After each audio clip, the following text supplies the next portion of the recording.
بسم اللہ الرحمن الرحیم۔ السلام علیکم ورحمۃ اللہ وبرکاتہ۔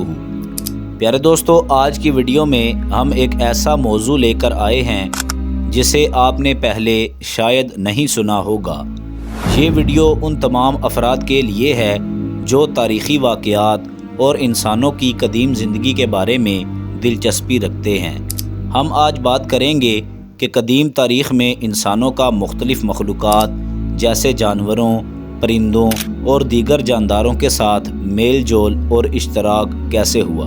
تو چلیے بلا تاخیر ویڈیو کو شروع کرتے ہیں۔ پیارے دوستو، قدیم انسانوں کا جانوروں کے ساتھ رشتہ شروع میں زیادہ معاشی ضرورتوں کی وجہ سے تھا۔ جب انسانوں نے زراعت شروع کی تو انہوں نے جانوروں کو اپنے کاموں میں شامل کرنا شروع کیا۔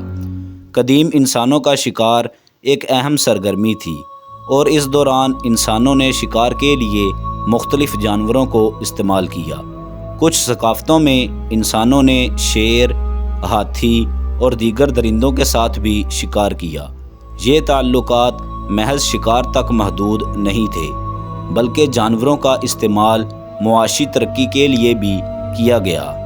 پیارے دوستو، قدیم انسانوں نے کھیتی باڑی کے لیے جانوروں کو استعمال کیا، جیسے بیل، گھوڑے اور گدھے۔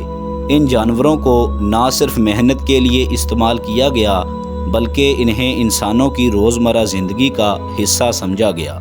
گھوڑے اور بیل خاص طور پر طاقتور جانور تھے جو کھیتوں میں کام کرنے میں مددگار ثابت ہوتے تھے۔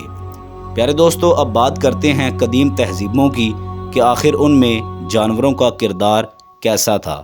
تو سب سے پہلے بات کرتے ہیں قدیم مصر کی تہذیب کی۔ پیارے دوستو، قدیم مصر میں جانوروں کا مذہبی، ثقافتی اور معاشی دونوں لحاظ سے بہت اہم کردار تھا۔ یہاں جانوروں کو مقدس سمجھا جاتا تھا اور مختلف دیوی دیوتاؤں کی صورت میں ان کا تصور کیا جاتا تھا۔ پیارے دوستو، اس کے علاوہ مصر میں بلیوں کو مقدس جانور سمجھا جاتا تھا۔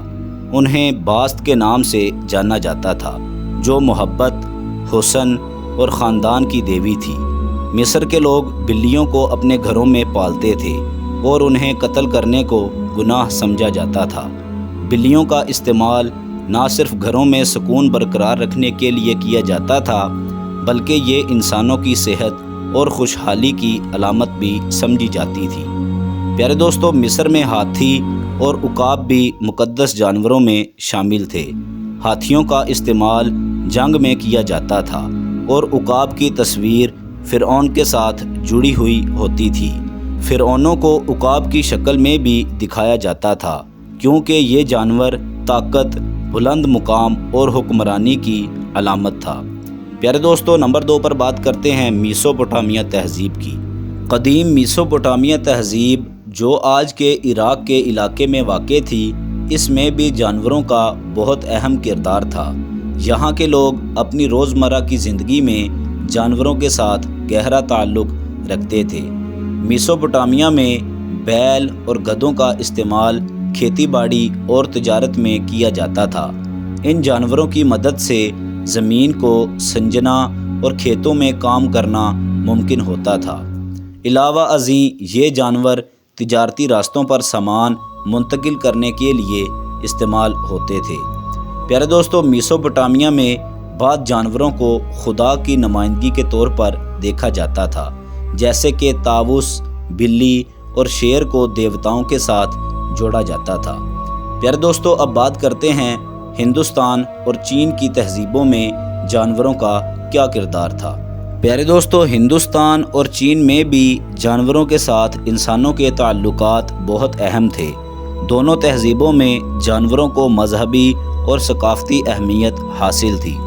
ہندوستان میں گائے کو نہ صرف ایک اہم جانور سمجھا جاتا تھا بلکہ اسے مقدس بھی مانا جاتا تھا۔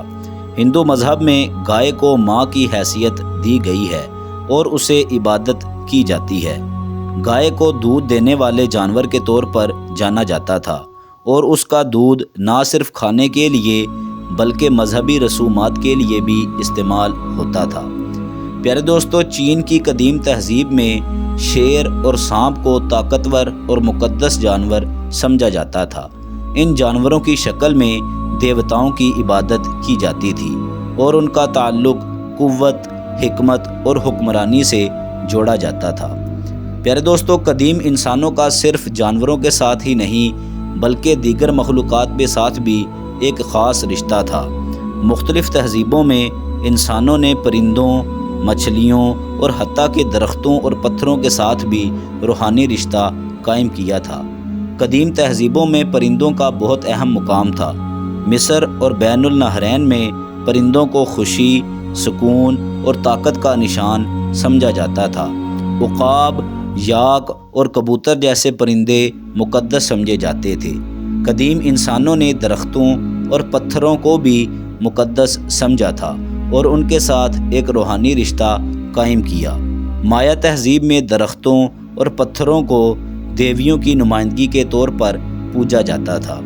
پیارے دوستو، قدیم تاریخ میں انسانوں کا مختلف مخلوقات کے ساتھ رشتہ نہ صرف ان کی معاشی ترقی کے لیے اہم تھا بلکہ اس کا ایک گہرا روحانی اور ثقافتی پہلو بھی تھا۔ آج ہم جانتے ہیں کہ یہ تعلقات نہ صرف قدرت کے قریب ہونے کا باعث تھے بلکہ ان کی روزمرہ زندگی کے اہم حصے بھی تھے۔ پیارے دوستو، امید کرتے ہیں آج کی ہماری یہ انفارمیٹیو ویڈیو آپ کو پسند آئی ہوگی، لہٰذا ویڈیو کو لائک کر دیں، چینل کو سبسکرائب کر دیں، بیل آئیکن کو کلک کر دیں تاکہ ہماری نئی آنے والی مزید اچھی ویڈیوز باقاعدگی کے ساتھ آپ تک پہنچ سکیں۔ اپنا خیال رکھیے گا۔ اللہ حافظ۔